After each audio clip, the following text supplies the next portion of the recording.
乾坤中静默的世界，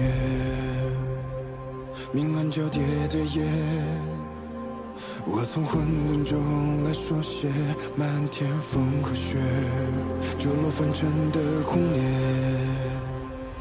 一剑划破日月，用血千万遍与我为己，生命所见。血逐渐刺破黑夜，不负天命的书写，烈火的热烈劈开日月，不畏风雪，负起天下的真烈，为战胜不顾一切，这一场轮回下，能见这一世化改变。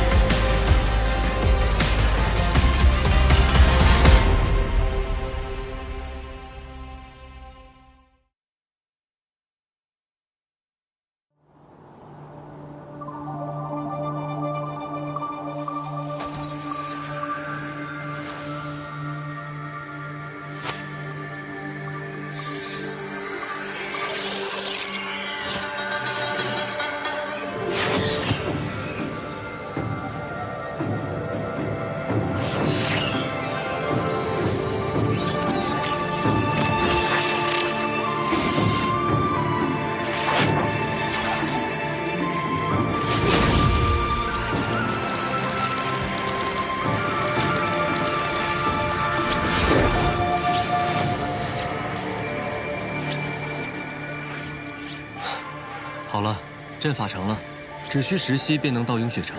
入阵吧。别忘了你答应过我的事儿啊！我保证，到了鹰雪城之后，绝对不给姐姐惹事。如果我嗅到了暗族的气息，立马告诉姐姐。嗯。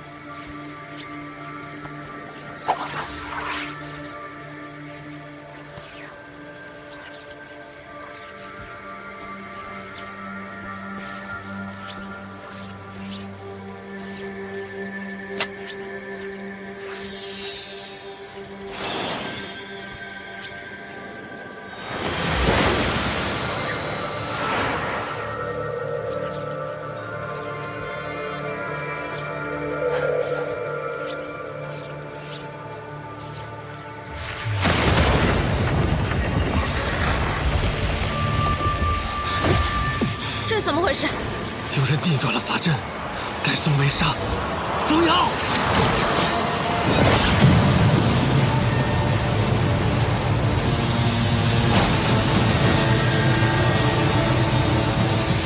公子，法阵要崩毁了！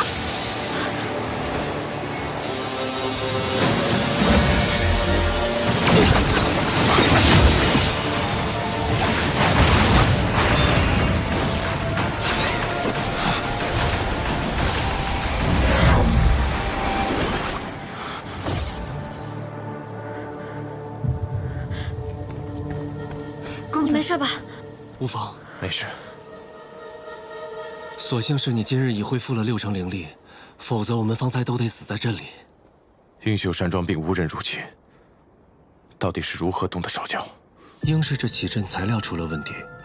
传送阵材料本就稀缺，有一部分是由庄外寻回，想来定是有人提前在材料中设下杀咒。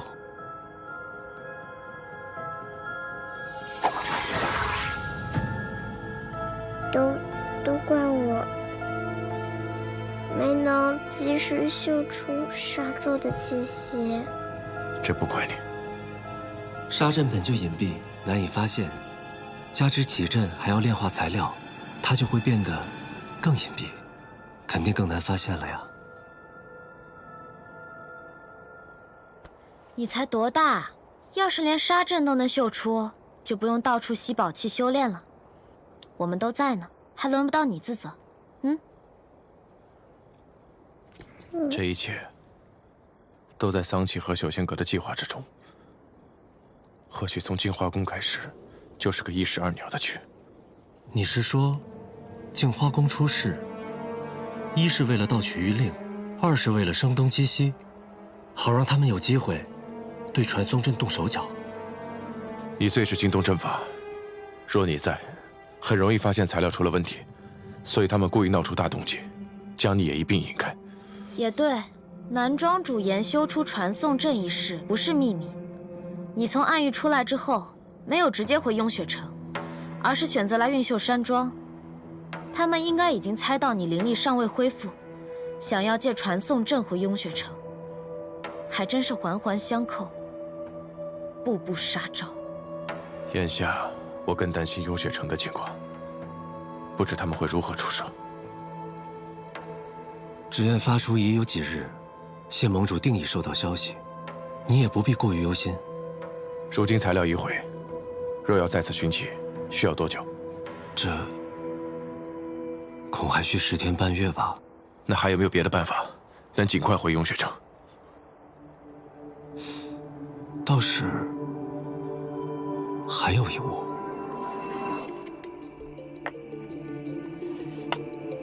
浮云空舟？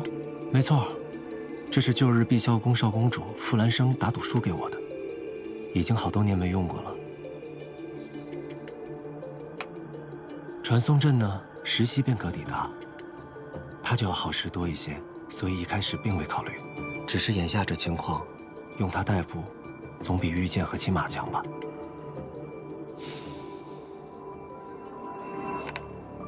就这么艘小舟，怎么载人啊？舟要遇水而行。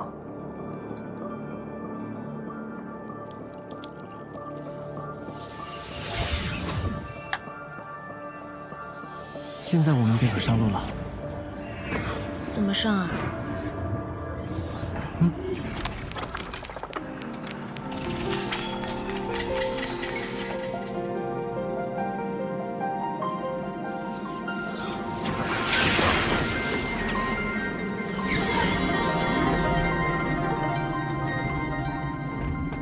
这碧霄宫确实有钱。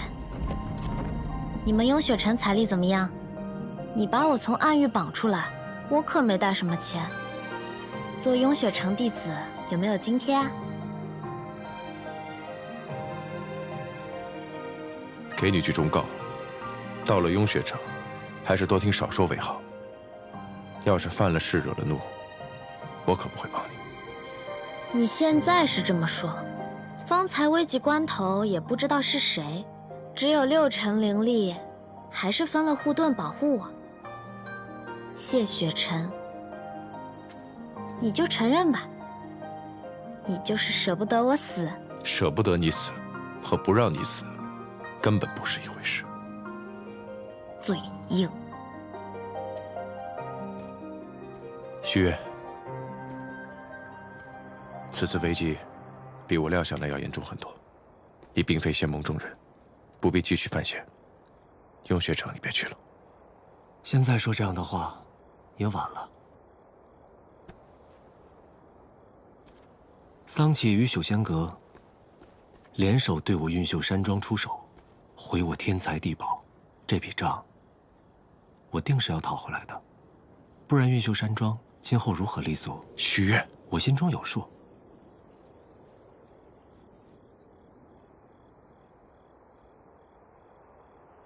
既已同行至此，那便一起走下去吧。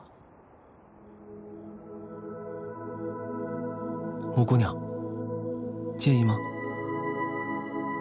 多个朋友多条路嘛，南公子同行，欢迎之至。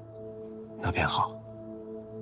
风瑶，守好山庄，与时之夜联络。是。时候也不早了，我们出发吧。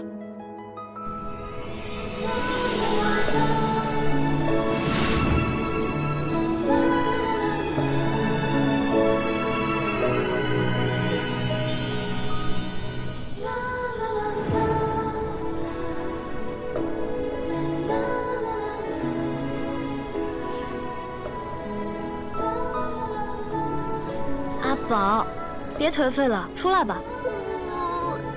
爹爹要是知道我是这样一只没用的叔叔，会不会不要我呀？行啦，你都没见过你爹，哪来这么深的感情啊？爹爹就是爹爹，没见过也是爹爹。没见过的爹娘，也算爹娘吗？大大，你要听他说弟弟。啊！我们在天上吗？我们在去你谢哥哥家的路上，你别怕嘛，出来看看嘛，那月色可好看了。我还是等落了地再出来吧。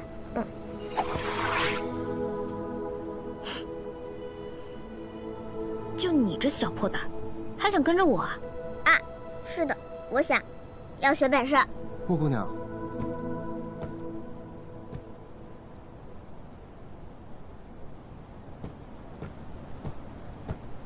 南庄主也来赏景啊？还是先要恭喜木姑娘，得偿所愿啊。谢谢。我还没有去过雍雪城，想必会很有意思。应该说，因为木姑娘的到来，雍雪城会变得很有意思。所以，你也觉得谢雪城无趣，对吧？木姑娘其实是知道的，并不是她想无趣。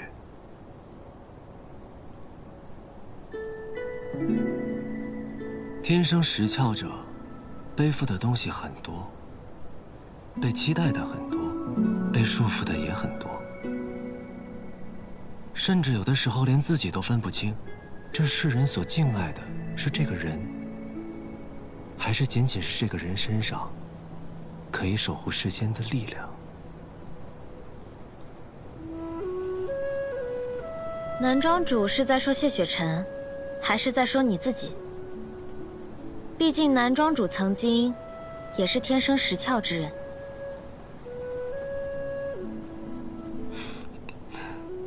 木姑娘果然聪慧，不过方才你也说了，那只是曾经。如今我三窍尽毁，最多也就算是个会画符的普通人罢了。堂堂运秀山庄庄主，当世法阵第一人，又决定聪明。你若只是个普通人，那让那些真正的普通人该如何自处呢？好吧，好吧，算我食言了。我这个人说话比较直接，还请南庄主见谅。我只是觉得，一个能从绝境中杀出一条新路，重新立于顶峰之人，并不需要那种廉价的安慰与同情。我不想，更没资格展示什么自以为是的善良。那种怜悯，是对你的看轻。我想你不会认同，更不会高兴。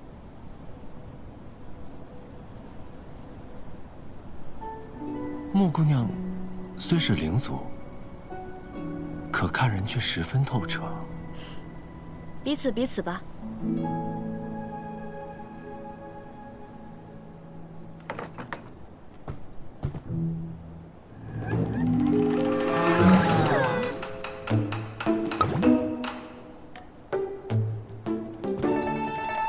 你也来看风景啊？雪晨，透气而已。真是没有情趣。这方面啊，你就该向南庄主多学学。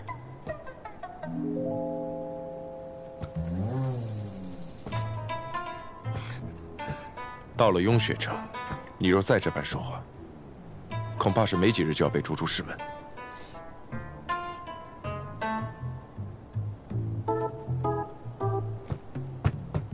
这不还没到吗？况且这种话我也只会对你说。行，那你当我没说。你答应过我什么？克制嘛。知道了。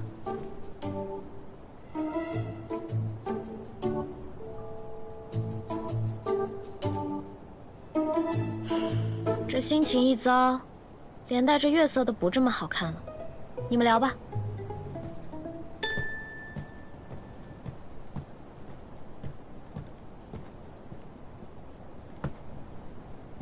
木姑娘对你，还真是想说什么就说什么。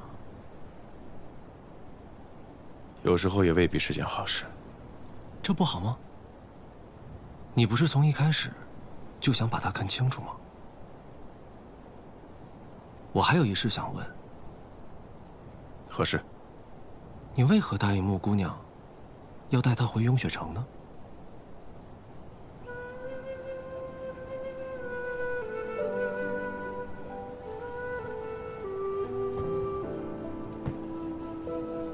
曾经人灵之战旷日持久，我自小便眼见无数神灵涂炭，如今战事早已结束，但伤痕却从未弥合。时至如今，人族奴役灵族，人灵之间的矛盾越来越严重，仇恨就像燃烧的热油一样，需要用无数的鲜血才能浇熄。是时候主动接纳灵族了。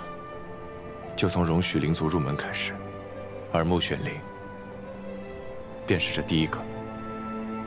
仅此而已。不然呢？那便愿人灵和解，天下相心。也祝你可以得偿所愿。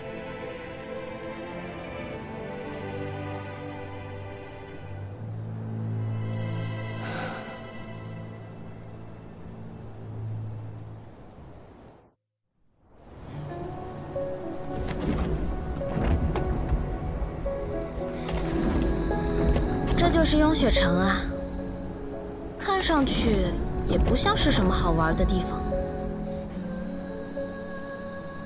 好玩儿。到了雍雪城，你便是外门弟子，一切要按规矩行事。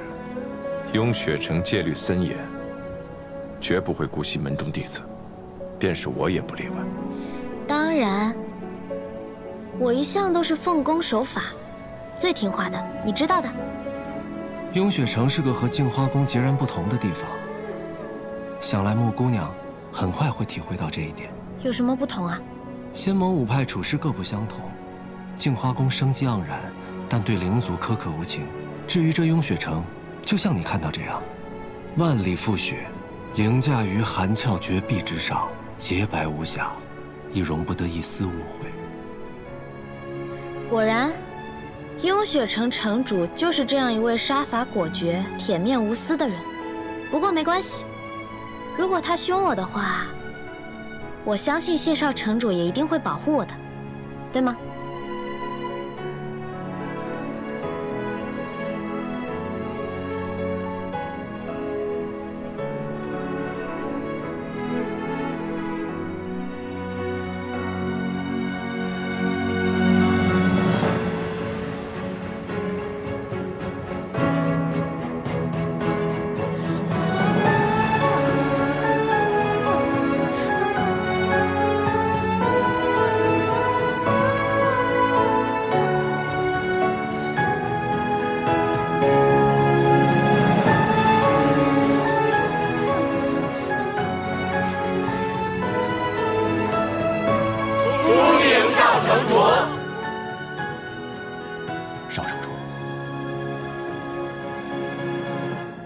二位长老，别来无恙。南庄主，多年不见，风采更胜往日。苍长老说笑了。少城主，这位是？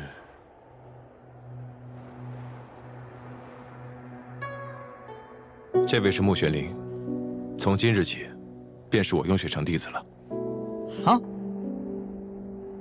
自然是先从外门弟子做起，新弟子皆由苍长老管理。苍长老，我不是跟你学吗？少城主，此事甚为突然，他的事之后再细说，我要立刻面见盟主。盟主今夜便会出关，还请少城主稍事休息。盟主还在闭关？对，自你离开以后，盟主就没有出过关。你又超过归期未回，我们甚为担心。本想禀告盟主去两界山寻你，可奈何他修炼，怕到了关键之时，又怕打扰他，怕他走火入魔，所以我们只好等待。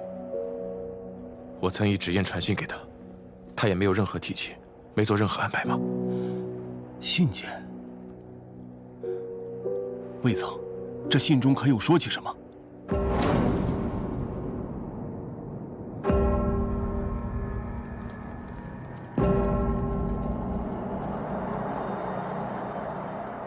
盟主，谢雪臣求见。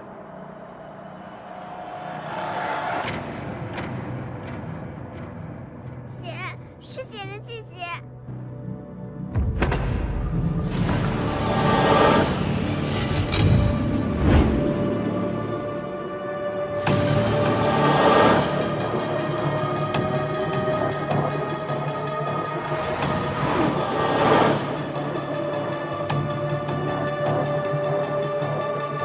盟主，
盟主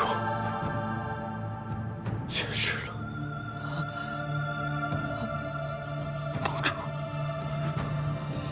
去世了。盟主，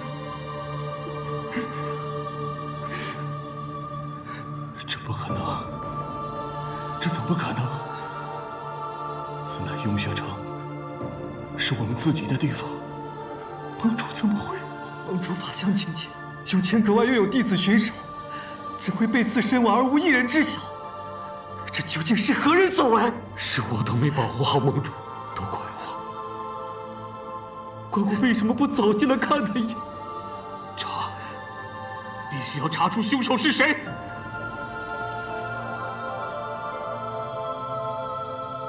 盟主，桑启联合仙盟内奸意图夺主，万望小心，我会早日归去。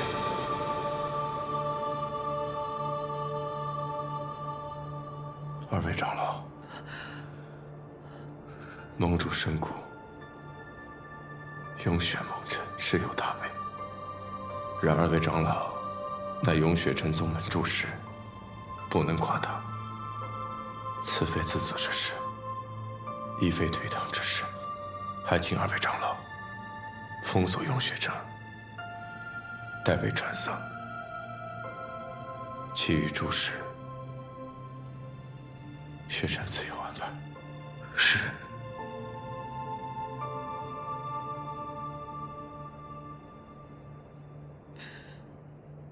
这纸烟未被打开，却染上了血。看来城主是在纸烟飞到前不久被杀害的。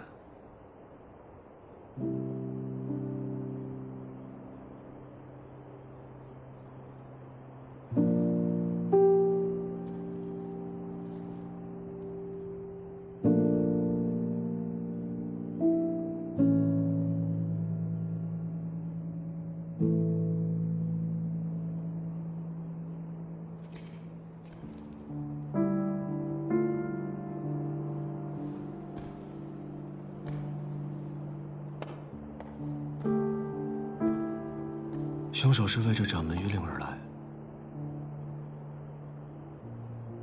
他真没是假的。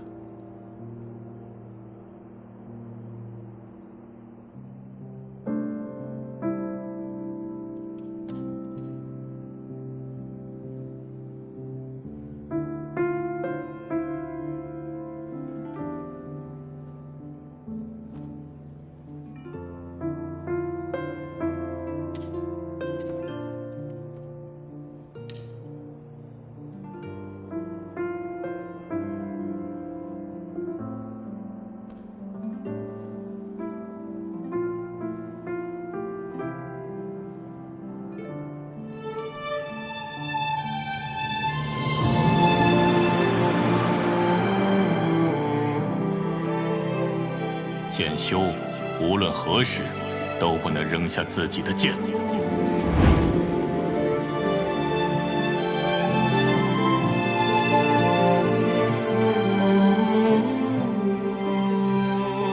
做到了。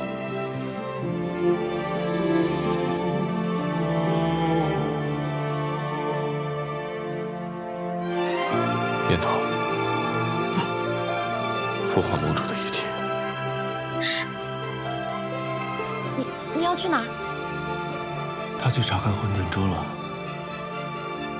看来净华宫一事，不是一石二鸟，而是一箭三雕。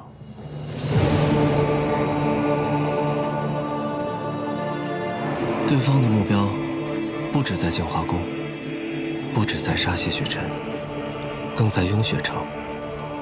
他们在传送阵里设下杀咒，也是为了摧毁阵法，拖延雪尘回城的时间，以便于他们杀盟主、夺玉令。而最终的目标，是为了混沌珠。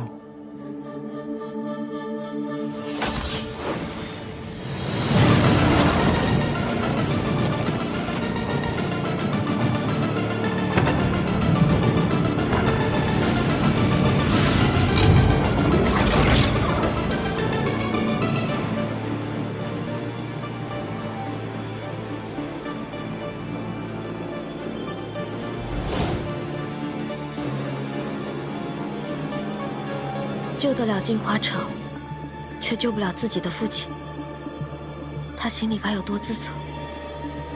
这是无解的局。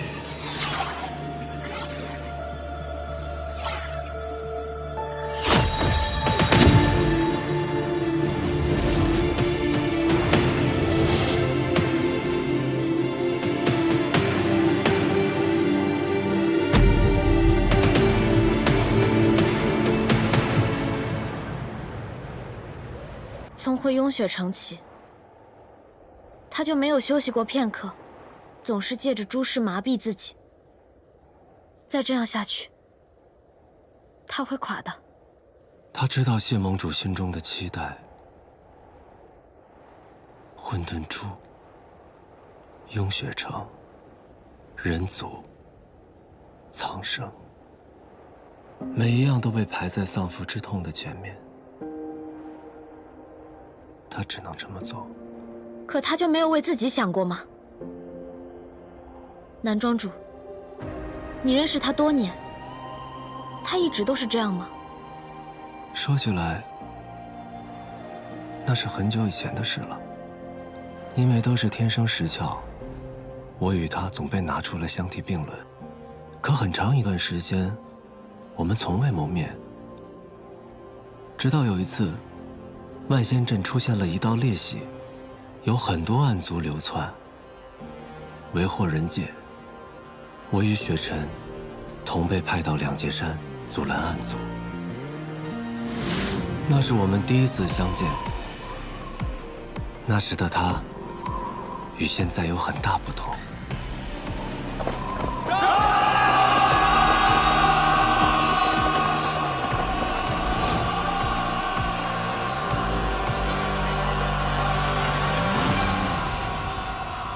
却出现刺破语言，破不天明的出现。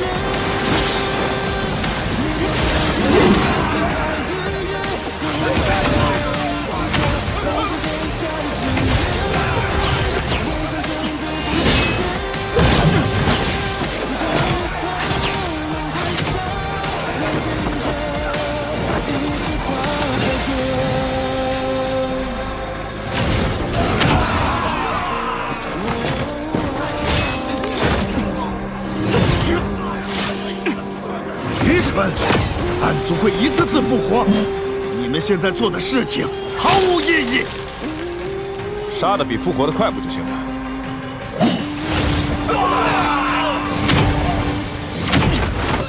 却出现刺破语言，破不天明的视线。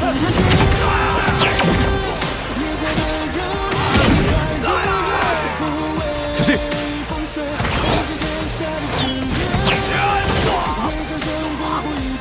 我算的货。原来你就是那个能卜会算的，不如我们比一比。一个。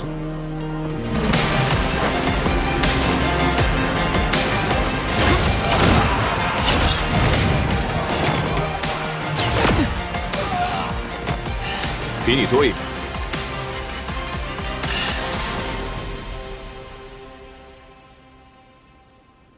你怎么样？受得住吗？无碍，我早知道自己不会殒命于此。常听人说起你，有兴趣去雍雪城一游吗？原来谢雪城还有这么争强好胜的时候。谢盟主一直待他甚严，可他那时少年意气，总是不服管。他总想着用自己的方式活出自己的道。我也本以为他可以那样痛快地过一生，可直到10年前，他突然去了明月山庄，又突然上了问血崖闭关。待再见时，他的性情就发生了很大的变化，或者说，就像换了一个人。他变得清冷、克制、疏离。我不知道他究竟发生了什么，但他终是变成了谢盟主心中所期望的那个样子。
10年了，你进步了很多，比我强了。盟主，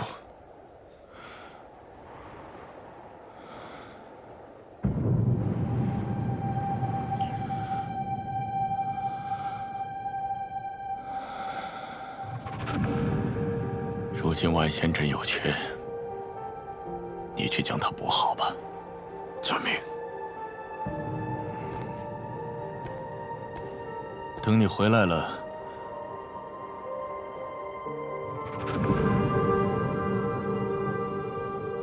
等你回来再说吧。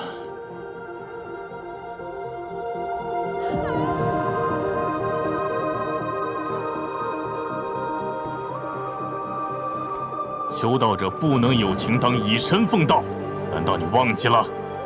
济世救人，以苍生为念，这是你的道心吗？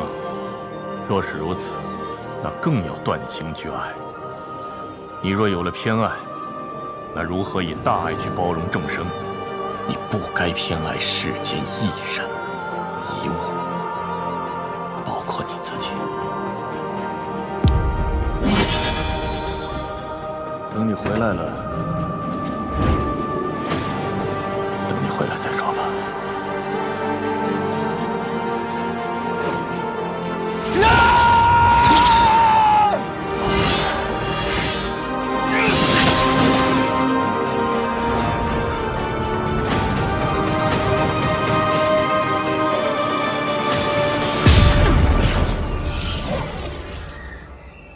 晚上的，跑到这问血崖上来练剑，就不怕闹出雪崩，淹了整座雍雪城啊？你来干什么？走。你心里难过，连带着我这手环闪啊闪的，我怎么睡啊？我让你走！谢雪晨，被人看到脆弱，不是什么丢脸的事儿。你若想看，我现在就可以哭给你看。走，我不需要你的安慰。谢雪晨，你为什么要这么压抑自己呢？就因为你父亲说，修道者不能有情。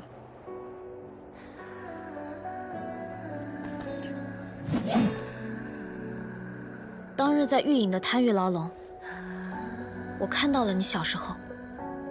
你父亲认为，无情才不会偏私，才能成就大爱。我不敢说他一定错，但我认为，大道无情，修道却应该有情。如果一个人连小爱都不曾懂得，如果心里只剩荒芜和冷漠，那如何能明白世间万物存在的真正意义？又如何能做到爱及众生呢？只因为你天生石窍，亘古罕见，你父亲便将这视作你的宿命。但谢雪晨，其实没有人可以框定你的未来。人有七情六欲，喜怒哀乐，一定有他的道理。我是灵祖，我都有感情。你是人，怎么会没有呢？有感情，就一定要释放出来，表达出来。强行压在心里是会生毛病的。谢雪晨，你和大家一样，都是血肉之躯。你已经做得够好了。好。曾经我一直不愿听他的话，多有违逆，终是犯下大错，无法挽回。现如今，我以为我已经做到了无情无爱，但原来他的要求我根本就做不到。问雪崖道别那日，我真的很想唤他一声父亲，但最终没有勇气开口。我就是这般犹豫，这般怯懦。父亲想说的话，我再也听不到了。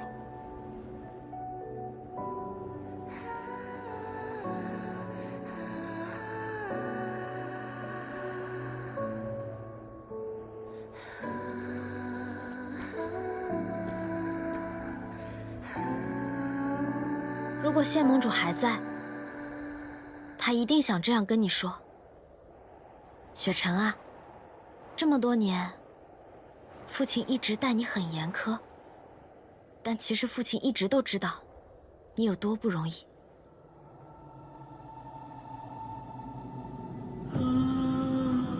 从你出生起，我便用苍生宿命的责任束缚着你。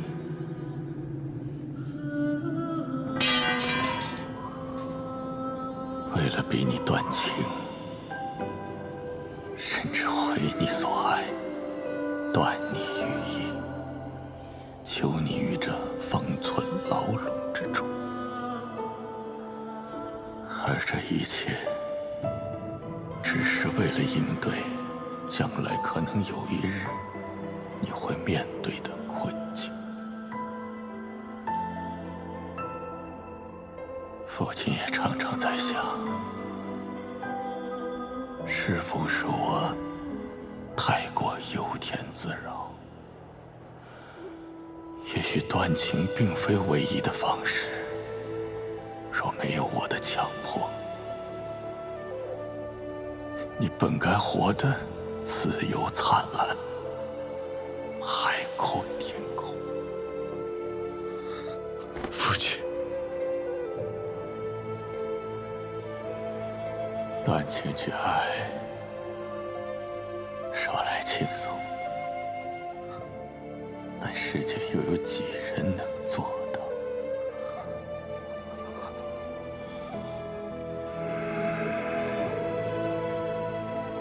自己都做不到的事情，师父，也不该逼你。雪晨啊，父亲老了，终有尽时，总有一日会离开。也许父亲的道也已经老旧了，未来是属于你们年轻一辈的，去走你自己的道吧。父亲相信你，你会用自己的方式承担起责任，守护好你该守护的一切。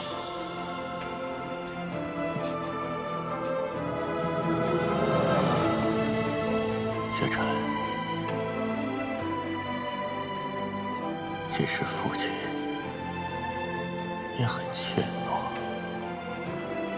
有句话一直想告诉你。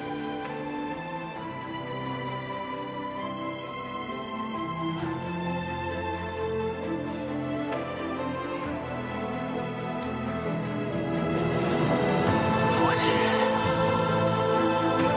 很爱你，很爱你。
之间找寻你的脸，